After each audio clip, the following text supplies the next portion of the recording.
Kamusta mga kaibigan? Ngayon, tatalakayin natin ang isa pang nakakagulat na kaso. Noong 2012, naging sentro ng atensyon ng pamilya ng isa sa pinakamayaman sa Brazil na negosyanteng si Marcos Matsunaga. Matapos mawala, ginulat ng kasong ito ang buong bansa at ang mga larawan ng biyuda ng milyonaryo ay hindi umalis sa unang pahina ng mga nangungunang pambansang publikasyon. Sa simula, iniisip ng pulisya na maaaring may kinalaman ng mga kalaban sa pagkidnap ng negosyante upang sirain ang paparating na multi-million deal. Gayunpaman, ang lumabas na katotohanan ay mas mabagsik at nakakatakot. Ang kwento ng malupit na pagpatay at karumal-dumal na pagtago sa katawan ng biktima. Sino si Marcos Matsunaga? Ang negosyanteng si Marcos Matsunaga ay isa sa pinakamayaman sa Brazil at namamahala sa negosyo ng kanilang pamilya na nagpo-produce ng iba't ibang produktong pagkain, ang kumpanyang Yogi. Itinatag ang kumpanya ng lolo ni Marcos na minsang nag-migrate sa Brazil. Ang pangalan niya ay Yoshizo Kitano, kung saan binuo ang pangalan ng tatak mula sa mga unang titik ng apelyido at pangalan ng tagapagtatag. Ang pundasyon ng business empire ay itinatag sa gitna ng nakaraang siglo. Kakaiba na nagsimula ito sa isang maliit na negosyo ng pagtitinda ng bulaklak na lumago pa sa panahon ng krisis at digmaan. At pagkatapos ay naging isang malaking kumpanya na may pandaigdigang reputasyon at pinakamalawak na hanay ng produkto. Isinilang si Marcos sa isang mayaman na pamilya at mula sa murang edad, wala siyang kinailangang paghirapan.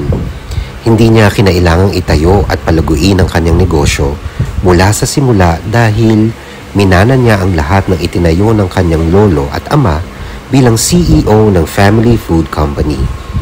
Hawak niya ang lahat ng pagkakataon na maging unang bilyonaryo sa kanilang pamilya. Sinikap niya ang lahat upang maging bilyonaryo, ngunit nauwi ang lahat sa trahedya. Lahat ng personal na nakakakilala kay Marcos ay inilarawan siyang magaling at lubos na talentadong negosyante na nagtagumpay hindi lamang sa pagliligtas, kundi pati na rin sa pagpaparami ng pondo ng pamilya na makikita sa napakaraming beses na napalago nito ang kita. Ngunit hindi siya madaling kausap. Maarte, mayabang, may mabigat na ugali at laging gustong kontrolin ang lahat ng nasa paligid niya. Bukod dito, hindi rin gwapo sa panlabas na anyo ang negosyante. Mataba siya mula pa pagkabata. May problema sa paningin kaya't kailangan niyang magsuot ng salamin. At maliit din siya at medyo makulit. Lahat ito mula pa sa murang edad ay nagdulot ng maraming problema para sa batang ito kapag nakikipag-usap sa kanyang mga kapwa. Halos wala siyang kaibigan. At ang mga kababaihang nagtatangkang makipag-ugnayan sa kanya ay iniwasan ng kakaiba at pambihirang lalaki na ito. Si Marcos sa matagal na panahon ay hindi nakapagtatag ng mahaba at seryosong relasyon sa sinuman. Dahil matapos ang ilang dates, hindi ito nagtatagal. Kahit na ang kanyang sariling negosyo at milyon-milyong dolyar na namana ay hindi nagpapabago sa kanyang kapalaran sa kababaihan. Naiilang ang mga kababaihan dala ng kanyang kayabangan at egoismo. Kaya't madalas na gumagamit si Marcos ng mga serbisyo ng escorts at mga bayarang babae. Halos walang impormasyon ang makikita tungkol sa unang asawa ng negosyante sa mga open sources. Dahil sa desperasyon at sa pamimilit ng kanyang mga kamag-anak, nag-asawa siya. Tumagal ng ilang taon ang kasal. Bagaman agad na nagdusa ang mag-asawa sa kanilang desisyon na magsimula ng pamilya. Una, sinubukan ng batang asawang babae na tiisin ang komplikadong ugali ng negosyante. Umasa na sa panahon ay magiging masaya silang mag-asawa, kung saan pareho silang magtutulungan at mauunawaan ng isa't isa. Ngunit nagkamali ang asawang babae at sa paglipas ng mga taon, lalo na silang lumayo sa isa't isa. Bukod dito, palagi siyang niloloko ni Marcos at hindi man lang ito nagtangkang itago ang panloloko at palaging naghahanap ng ibang babae sa mga websites kung saan nag-aalok ng kakaibang relasyon sa kapalit ng pera. Isa si Alice sa mga babaeng yon. Siya ay isang escort at ang kanyang portfolio ay makikita sa websites.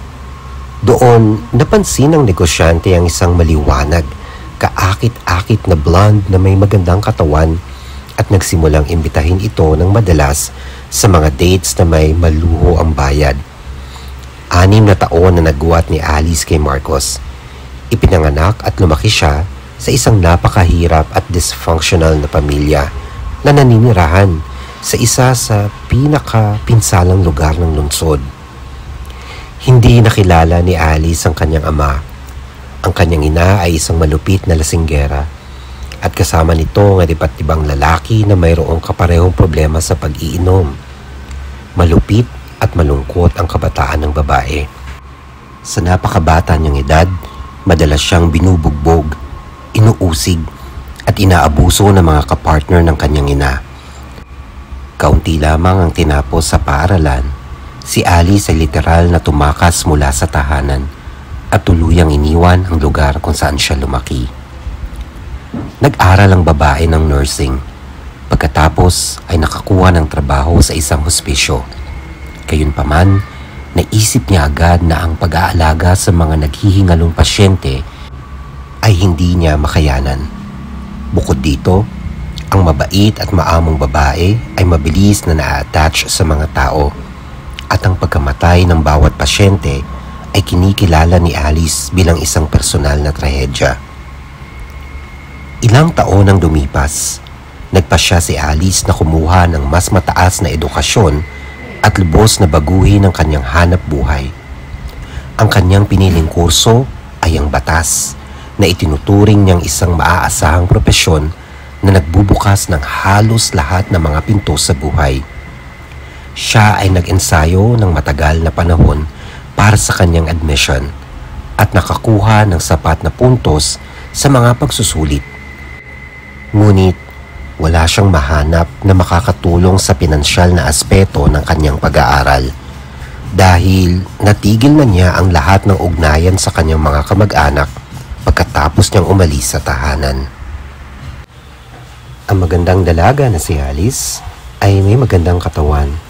Nagpa siya na pagkakitaan ng kanyang panlabas na anyo at nagrehistro sa isang site na may espesyalisasyon sa pagbibigay ng mga serbisyong escort.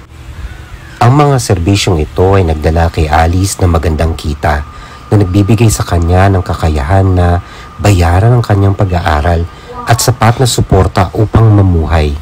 Ngunit plano niyang iwanan ang partikular na hanap buhay na ito sa lalong madaling panahon kapag nakakuha na siya ng kanyang diploma at nagtrabaho sa kanyang propesyon. Sa panahong ito, nakilala ni Alice si Marcos na naging isa sa kanyang mga regular na kliyente. Siya ay mapagbigay sa mga regalo at madalas makipagkita kay Alice. Alam niya na may asawa ang negosyante, ngunit sa panahon na iyon ay hindi niya inaasahan na iiwan ng milyonaryo ang kanyang asawa para kay Alice. Ang kwento ni Alice Matsunaga ay parang isang kwentong Cinderella. Ang isang dukhang babae mula sa isang mahirap na pamilya na naghahandog ng mga serbisyong escort ay nakakilala ng isang milyonaryo na madali namang umibig sa kanya. Si Marcos ay tunay na literal na nawala sa kanyang isip. Matapos ang 6 na buwan na pagtatanto ni Marcos na hindi lamang niya gustong makipag-date sa kanyang bagong kabit, kundi gusto niyang maging kasama ito ng permanente. Nang walang pangalawang iniisip at pagsisisi, nag-file siya ng diborsyo mula sa kanyang unang asawa. At nagsimula siyang ipakilala si Alice sa lahat bilang kanyang fiancé. Sa mga obvious na dahilan, hindi nais ng negosyante na malaman ng sinuman kung paano niya nakilala ang kanyang pinili at kung paano ito kumikita ng kabuhayan. Kaya't nag-imbento ang mag-asawa ng isang kwento ng pagkakakilala sa isang cafe at itinaguyod nila ang bersyong ito. Kahit ang pinakamalapit na kamag-anak at iilang kaibigan ni Marcos ay nahulaan ng tunay na kwento. Gayunpaman, hindi gaanong pabor kay Alice ang pamilya Matsunaga. Hinala ng mga magulang ng negosyante na itong kaakit-akit na babae ay ginamit ang lahat ng kanyang kasamaan upang mahulog sa pag-ibig sa mayaman ngunit pangit na si Marcos. Gayunpaman, nang ipahayag ni Marcos ang kanyang intensyon na magdiborsyo sa kanyang unang asawa at pakasalan si Alice, walang malakas na tumutol. Nag-ayos ang negosyante ng isang marangyang kasal sa tradisyonal na estilo. May puting damit, maraming bisita, at isang napakalaking cake na may maraming palapag. Pagkatapos nito, dinala niya ang kanyang asawa sa kanyang malaki at sosyal na mansyon, kung saan siya ay naging isang ganap na pangalawang asawa. Matagal nang kilala ang pamilya Matsunaga bilang masigasig na taga-kolekta ng mamahaling alak at mga bihirang armas. Para sa bang alak, sa kanyang bahay, itinayo ang isang malaking cellar kung saan maingat na inaayos sa mga bote ayon sa taon. At para sa mga armas, mayroong isang lihim na kwarto sa pader kung saan mula sa sahig hanggang sa kisame ay puno ng mga baril at matatalim na armas. Lubos na ipinagmalaki ni Marcos ang kanyang mga koleksyon at laging naglalaan ng oras para sa kanilang replenishment. Gayunpaman, bukod dito, puno ang kanyang bahay ng mga antigo, mamahaling kalakal at modernong sining na basta na lang isinasabit sa mga pader at literal na nasa ibabaw ng mga puwang. Maaga pa lamang pagkatapos ng kasal, nagpa siyang mag-asawa na handa na silang magkaroon ng tagapagmana. Ngunit sa kabila ng lahat ng kanilang pagsusumikap, hindi agad nabuntis si Alice. Kalaunan, nagpa siyang mag-asawa na sumangguni sa in vitro fertilization.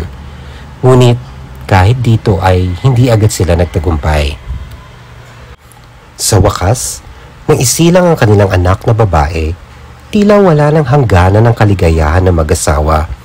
Naging masigla ang mga bagong magulang sa pagpapalaki sa matagal nang hinihintay na sanggol na babae. Nagplano para sa hinaharap. At nang lumaki ng konti ang bata, nag-umpisa na ang buong pamilya na maglakbay sa buong mundo. Ang kanilang anak ay naging isang tunay na munting prinsesa na lumaking iniibig, inaalagaan at nabubuhay sa karangyaan. Ngunit mayroon silang isang napakatindi at partikular na kakaibang hilig, ang pag-hunt ng malalaking hayop. Ang mga dating babae ni Marcos at ang unang asawa ni Marcos ay dati nang hinihikayat ni Marcos sumama sa pangangaso. Ngunit karamihan sa mga babae ay kinasusuklaman ang kakaibang hilig ni Marcos.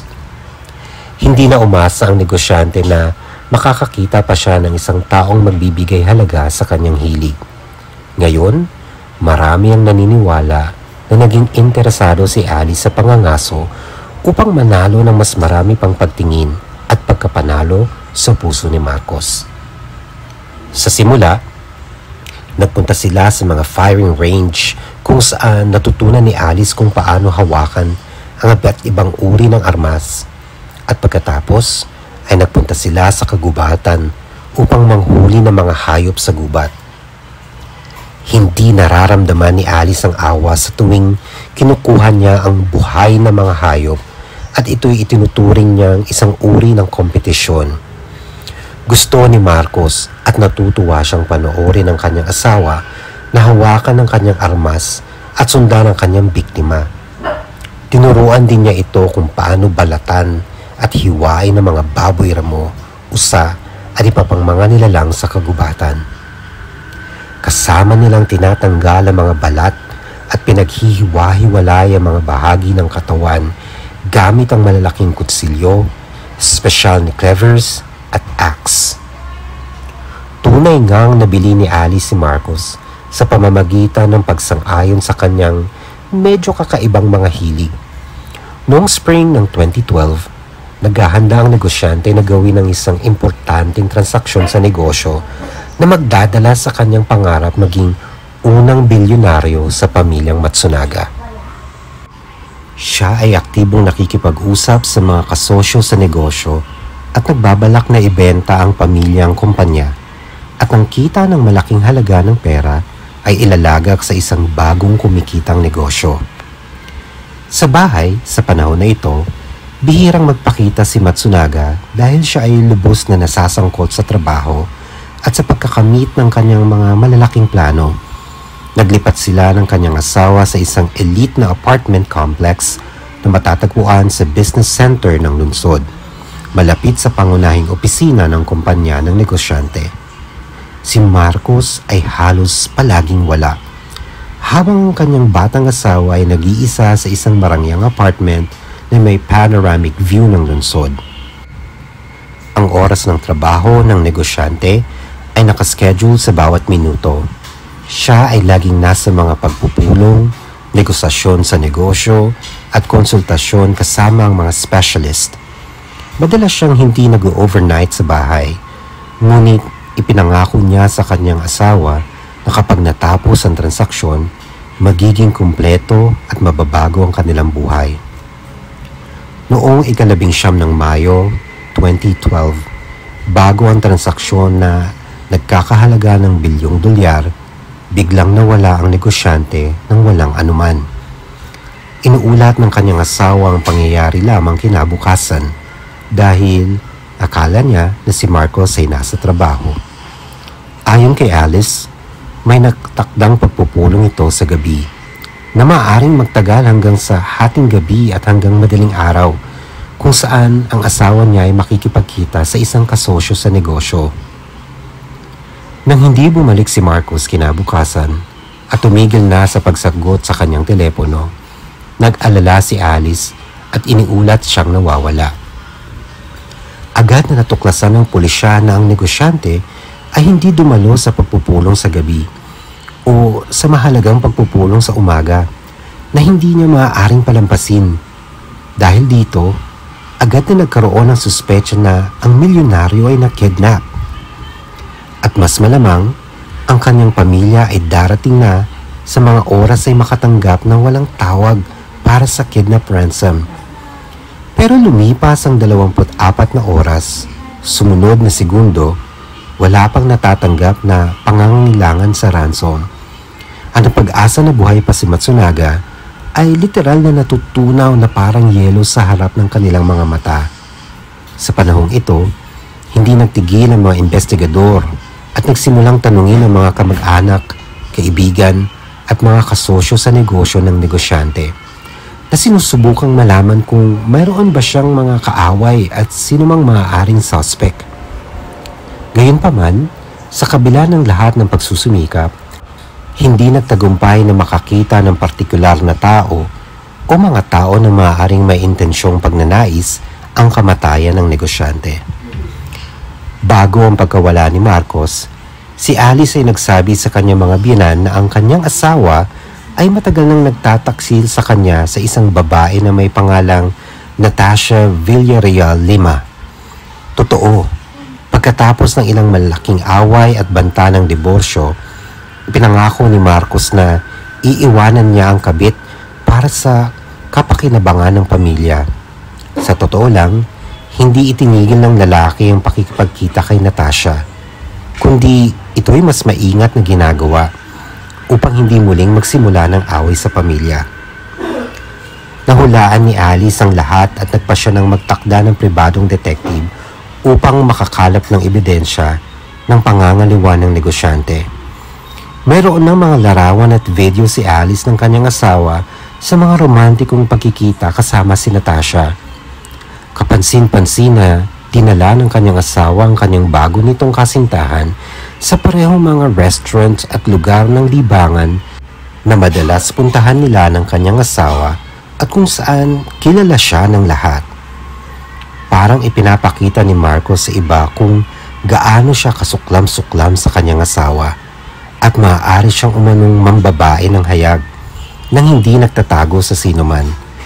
Tulad na nangyari, kinalaunan, natagpuan ng negosyante si Natasha Lima sa parehong site ng escort services kung saan unang nakilala nito si Alice. Nagtagpo sila ng mga 5 buwan at sa panahong iyon, ibinigay niya sa kanya ang isang mamahaling sasakyan at nagbayad din ng malaking halaga para kay Natasha upang alisin ang kanyang profile mula sa site. Ang mga larawan at video na nagpapatunay ng pangangaliwa ng kanyang asawa, ipinakita ng manugang sa mga magulang ni Marcos. Idinagdag din niya na ipinakita niya ang lahat ng ito kay Marcos isang araw bago ito mawala. Ngunit sa halip na magpaliwanag at humingi ng tawad, itinabi na lamang nito ang kanyang mga gamit. Sinabihan ng kanyang asawa na iiwan na siya at pagkatapos ay umalis ng kanilang apartment at biglang nawala nang hindi maipaliwanag. Ayon sa kwento ni Alice, ang kanyang asawa na nagpapadala sa damdamin ay nagdesisyon lamang na tumakas kasama ang bagong kasintahan. Ngunit ang lahat ng mga nakilala ni Matsunaga ay sabayan nagpapatibay na hindi basta-basta nang iiwan ito ng negosyo at bigla na lang nawawala. Dahil labis siyang seryoso sa negosyo ng ilang dekadang itinayo ng kanyang pamilya.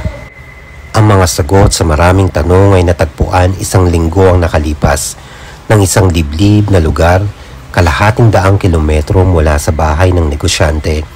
May isang dumadaang tao na natagpuan ng nagkalat na mga garbage bag.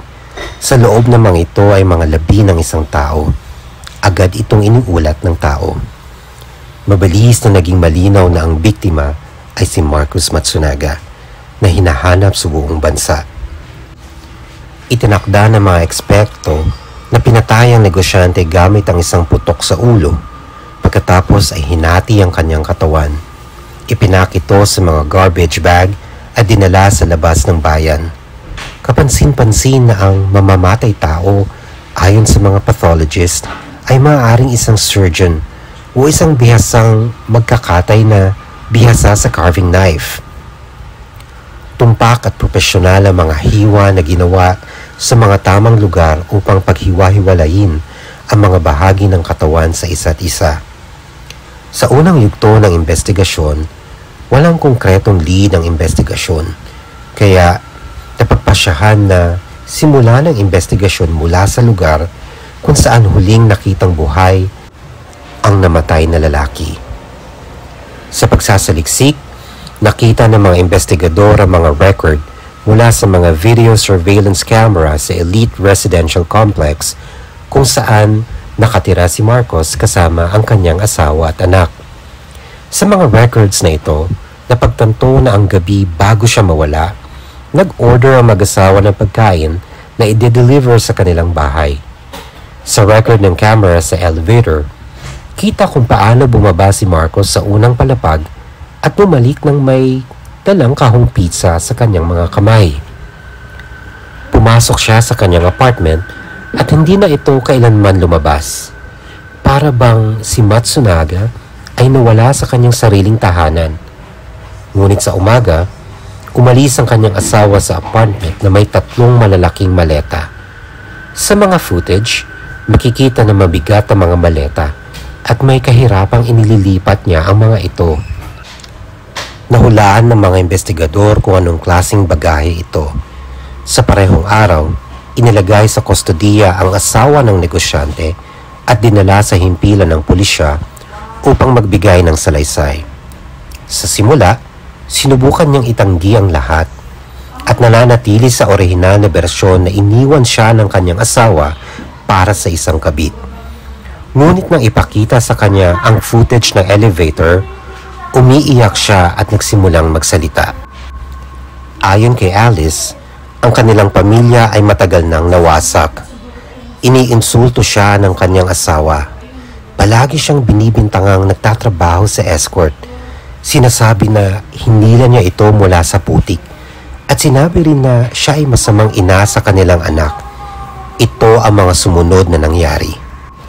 Tinangkang kontrolin din niya ng buo ang bawat kilos ng kanyang asawa na hindi pinahihintulutan na makipagkaibigan.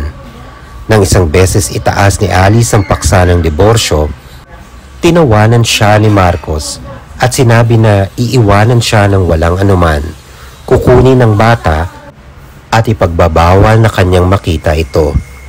Sinabi ni Alice na noong mapanganib na gabi, ipinakita niya sa kanyang asawa ang mga litrato na tatanggap mula sa detective, kung saan kasama ni Marcos ang kanyang kabit. Ngunit ito'y lalo lamang nagalit. Binugbog niya ang kanyang asawa at pagkatapos, ayon sa kanya, ang lahat ay parang nasa ulap.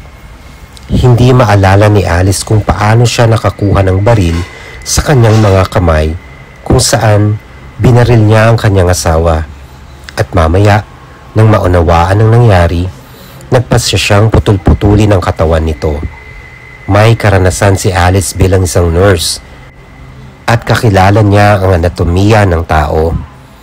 At tinuruan siya ng kanyang asawa kung paano balatan at putulin ang mga bangkay ng hayop. Habang hinihiwa at nilagay sa supot ang katawan ng kanyang asawa, ang kanilang batang anak ay tahimik na natutulog sa kabilang kwarto. Maraming pagdududa ang mga pulis sa testimonya ni Alice.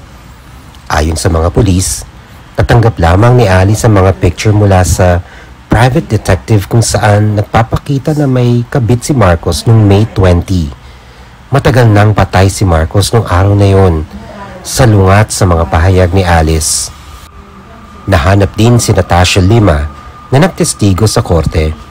Ayon sa kanya, nais ni Marcos ang diborsyo, ngunit takot siya sa kanyang asawa. Sinasabi na si Alice ay may mental instability at kayang gawin ang mga marahas na bagay. Isa pang nakakabahalang discovery ay ang pagkakatuklas ng mga eksperto ng dugo sa baga ng patay na lalaki na nagpapahiwatig na si Marcos ay buhay pa at sinusubukang huminga ng hatiin ang kanyang ulo mula sa katawan. Ito ay mabangis at nakakakilabot. Si Alice, nananatiling nag-insist na siya'y agad na namatay dahil sa tama ng bala. Natuklasan din ng pathologist na ang parehong bala ay pumasok sa ulo ni Marcos sa medyo kakaibang anggulo. Parang siya'y nakaupo o nakahiga. Hindi inaasahan na tututukan ng bala, kaya't hindi niya nasubukan na ipagtanggol ang sarili o umiwas. Ito'y sumalingat sa kwento ni Alice na ang kanyang asawa ang umatake sa kanya at si Alice ay nag-self-defense lamang. Bukod dito, halos lahat ng mga testigong nagtestigo sa korte ay itinangging maaaring manakit si Matsunaga sa kanyang asawa. Oo, meron siyang mahirap na karakter. Maaaring magsabi ng iba't ibang masasakit na salita. Pero sa buhay, hindi niya iniaangat ang kanyang kamay sa sinuman. Parang lahat ng kwento ni Alice ay gawa-gawa lamang. Bilang resulta, ang korte ay naghatol kay Alice ng sala para sa premeditated murder na may partikular na kahayupan at pagtatangkang itago ang krimen. Nahatulan si Alice Matsunaga ng 20 taon sa bilangguan na itinuring ng marami bilang napakababang parusa para sa gayong krimen. Ang mga magulang ng yumaang lalaki ang ngayon ay responsable sa pag-aalaga sa kanilang anak na babae.